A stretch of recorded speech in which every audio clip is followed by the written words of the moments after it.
Assalamu alaikum dear friends, welcome back. I am Mohammad Fahim and this is Research Science Forum. Dear friends, part 1 का आज हमारा दूसरा lecture है। पिछले lecture में हमने बायोलॉजी की हिस्ट्री के बारे में डिस्कस किया था और आज का जो हमारा लेक्चर है वो बेसिकली बायोलॉजी का इंट्रोडक्शन है। हम बायोलॉजी पार्ट 1 का इंट्रोडक्शन करेंगे। तो स्टूडेंट्स देखते हैं, पहला क्वेश्चन हमारे पास है व्हाट इज बायोलॉजी। तो डियर स्टूडेंट्स, बायोलॉजी का वर्ड ड्राइव किया गया है from two Greek words bios and logos. Bios mean life and logos mean study. Dear students, ये बात आप पहले कई दफा पढ़ चुके हैं और ये कॉमन सी बात है कि आप लोग इसके बारे में जानते हैं कि बायोस लाइफ है और लोगोस स्टडी है। लेकिन आज मैं आप लोगों को इसी के मतलब कुछ नई चीजें भी बताऊंगा। तो बायोलॉजी का मीनिंग क्या है? That is a study of life. ये इसका मीनिंग है, डेफिनेशन नहीं है। या आप ये कह सकते हैं study of living organisms. Study of living organisms, that is called as that is the meaning of biology. आपसे पूछा जा सकता है what are the meaning of biology, आप कहेंगे the study of living organism. The literal meaning of biology that is a study of life. Now we are going to learn about the definition of biology. हमने पिछली क्लासों में यही पढ़ा है कि biology is a study of living organisms, लेकिन यहाँ पे हम एक नई चीज डिस्कस करने जा रहे हैं।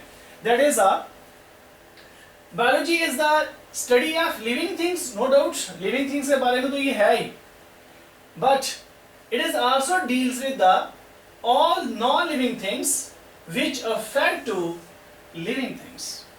यानी कि हम बायोलॉजी में दो तरह की चीजें डिस्कस करते हैं, एबायोटिक एंड बायोटिक। ये एक आपके लिए स्टूडेंट्स नई टर्म है, बायोटिक एंड अबायोटिक। याद रखिएगा, हम तमाम वो नॉन लिविंग थिंग्स स्टडी करते हैं जो जानवरों को मुतासर करती है। मैं एग्जांपल देता हूं इसमें। बायोटिक अबायोटिक कंपोनेंट वो होते हैं जो नॉन लिविंग हो, जैसे हम इसमें डील करते हैं लाइट को, air, soil, water and surrounding things, environment वगैरह। लेकिन जितनी इसमें नॉन लिविंग थिंग जो जानवरों के लिए जरूरी हैं उनको हम इसमें डील करते हैं। तो बायोलॉजी की क्या डेफिनेशन हुई? The study of all living things and those non living things which affect to living things. तो हम बायोलॉजी में दो टर्म्स इस्तेमाल करते हैं, दो टर्म्स स्टडी करते हैं, अबायोटिक एंड बायोटिक। आपने ये आगे हर क्लास में पढ़नी है कि ओवरऑल हम बायोलॉजी में ये दो टर्म को इस्तेमाल करते हैं, बायोटिक कंपोनेंट्स और अबायोटिक कंपोनेंट्स। यहां पे बड़ी अहम बात, बायोलॉजी के कुछ और नेम भी हैं, जैसे हम इसको कहते हैं साइंस ऑफ लाइफ। बायोलॉजी को हम एक और नाम देते हैं, क्या? Science of life. और इसको हम ये भी नाम देते हैं science of exceptions. Science of life क्यों कहते हैं इसको? हम पहले डिस्कस कर चुके हैं कि ये तमाम जानदारों के बारे में स्टडी करती है। बायोलॉजी को हम इस्तेमाल करते हैं for the study of all living things. दूसरा, साइंस ऑफ एक्सेप्शन। ये आपके लिए एक नई टर्म है। हम इसको साइंस ऑफ एक्सेप्शन क्यों कहते हैं? देखिए स्टूडेंट्स, बायोलॉजी के अंदर बेशुमार टर्म्स हम ऐसे इस्तेमाल करते हैं जहां पे हमें एक्सेप्ट का वर्ड इस्तेमाल करना पड़ता है। मैं चंद एक एग्जांपल आपके सामने रखता हूं। मैं कहता हूं कि all enzymes are protein nature except ribozymes.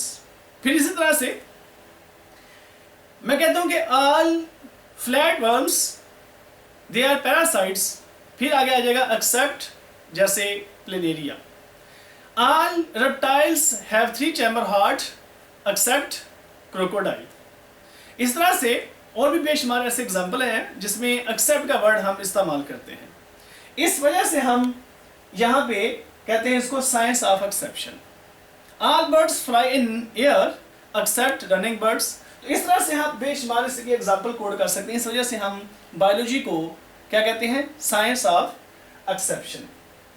तो यहाँ पे हम इसको एक यहाँ पे टर्म्स लिखी हुई है साइंस ऑफ लाइफ। तो यहाँ पे स्टूडेंट्स आपकी बुक के अंदर पार्ट 1 की बुक में पहले पेज में उसने इंट्रोडक्शन के अंदर ये बात लिखी है कि लाइफ क्या है। लाइफ क्या होती है? लाइफ कहता है कि बायोलॉजी लाइफ के मतलब चंद एक क्वेश्चन को इग्नोर करता है। What are meaning of life, why there is life on earth, यानी कि लाइफ के मीनिंग क्या है, लाइफ जमीन पे क्यों है, इस तरह के क्वेश्चंस बायोलॉजी इग्नोर करती है। हाँ, ये क्वेश्चन जरूर रेज करती है कि दूसरे प्लैनेट्स पे लाइफ क्यों नहीं है, या लाइफ जमीन पे ही क्यों है। ये तो क्वेश्चन रेज है, ये क्वेश्चन तो बनता है, लेकिन इस तरह के क्वेश्चन के बायोलॉजी जमीन पे क्यों है, क्यों आई थी, या इसके मीनिंग क्या है, इस तरह के क्वेश्चन बायोलॉजी डील नहीं करती। हाँ, बायोलॉजी ये जरूर डील करती है कि व्हाट इज लाइफ। तो लाइफ क्या है?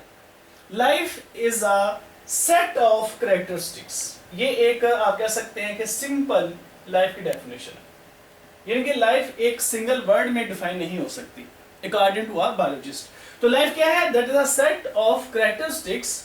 कौन से कैरेक्टरिस्टिक्स? ऐसे कैरेक्टरिस्टिक्स जो डिफरेंस करते हैं इसके दरमियान, लिविंग ऑर्गेनिज्म के दरमियान और नॉन लिविंग ऑर्गेनिज्म के दरमियान। या आपकी बुक में एक वर्ड लिखा हुआ है set of characteristics which distinguish between living things and non living things, यानी कि ऐसी खसूसियात जिसकी बेस पे हम जानदारों और बेजान के दरमियान डिफरेंस कर सकें, that is called as life. तो यहाँ पे स्टूडेंट्स ये भी शॉर्ट क्वेश्चन था कि बायोलॉजी क्या है, आप उसमें इसकी डेरिवेशन लिख सकते हैं, उसके मीनिंग और इसकी डेफिनेशन लिख सकते हैं। फिर ये भी शॉर्ट क्वेश्चन है व्हाट इज लाइफ। तो नेक्स्ट शॉर्ट क्वेश्चन हम डिस्कस करने जा रहे हैं इंट्रोडक्शन में, that is a characteristics of living organisms. तो स्टूडेंट ये इंपॉर्टेंट क्वेश्चन है, आपको क्वेश्चन आ सकते हैं give any 4 characteristics of living organisms. तो ये कॉमन से कैरेक्टरिस्टिक्स है, ये आप लोगों को पता होने चाहिए और आई थिंक सो आप लोगों को पता होगा भी। तो पहला कैरेक्टर ये है कि living organism they are highly organised. Highly organised, nature ने इनको वेल ऑर्डर्ड बनाया। इनकी बॉडी को अगर गौर करें तो इनकी बॉडी हंगामी तौर पर नहीं बनी हुई, नेचर ने इनको बहुत अच्छे तरीके से तरतीब दिया। तो हम इसको कह सकते हैं it is highly ordered, highly arranged by nature. They are complex entities.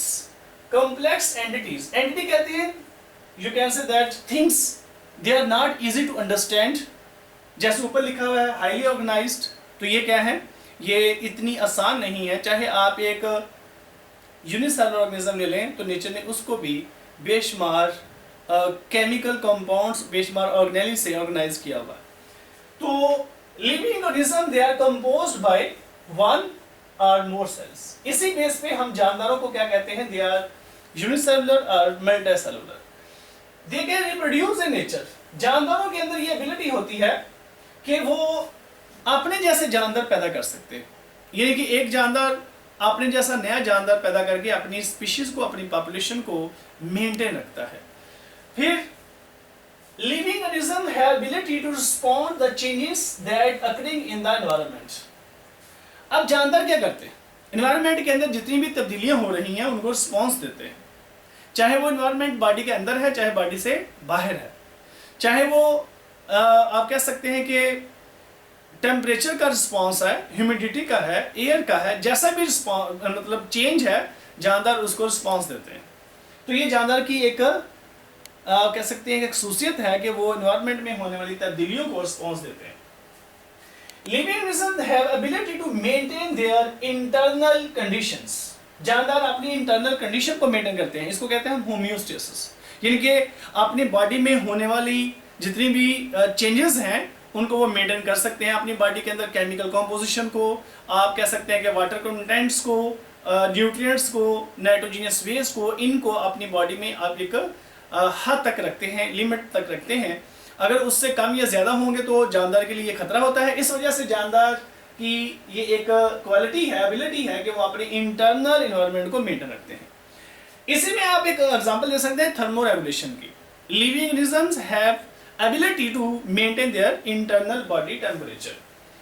The next one, that is living organisms can acquire and use energy. जानदारों के अंदर एबिलिटी होती है कि वो एनवायरनमेंट से एनर्जी हासिल कर सकते हैं, अपने सराउंडिंग से एनर्जी हासिल कर सकते हैं, उसको यूटिलाइज भी करते हैं।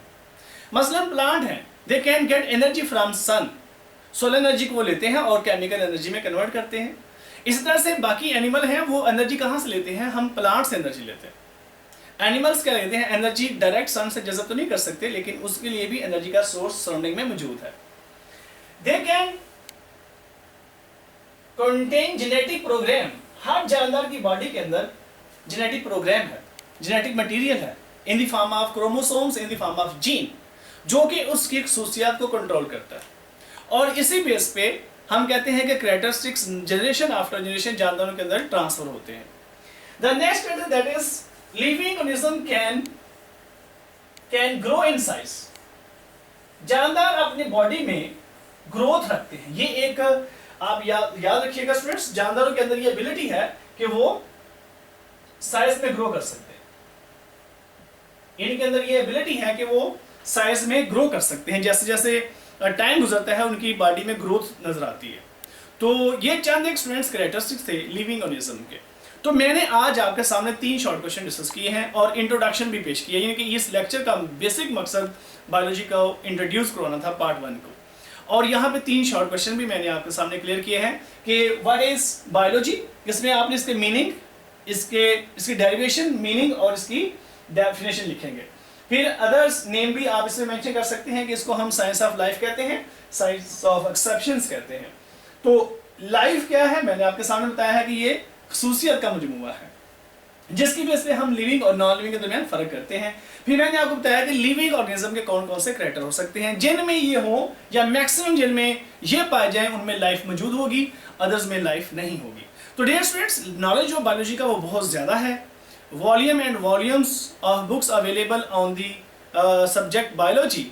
इस वजह से साइंटिस्ट ने बायोलॉजी को क्या किया है, डिफरेंट डिसिप्लिन में डिवाइड किया है for the you can say that specialisation and for you can say that understanding. तो हम नेक्स्ट लेक्चर में ये डिस्कस करेंगे कि बायोलॉजी के कौन कौन से डिसिप्लिन हैं। तो यहाँ पे बायोलॉजी के मैं मैक्सिमम आपके सामने डिसिप्लिन डिस्कस करूँगा जो आपने पिछली क्लास में पढ़े हैं, जो आपने नेक्स्ट क्लासेस में पढ़ने हैं। तो बेस्ट विशेस स्टूडेंट्स, लेक्चर सुनते रहें, इसको साथ साथ याद करते रहें। और मेरा जो नेक्स्ट लेक्चर होगा ब्रांचेस का, उसके बाद इंशाअल्लाह आपको एक टेस्ट दिया जाएगा। जितना आपने पढ़ा है उसको आपने अटेम्प्ट करके मुझ तक पहुँचाना है।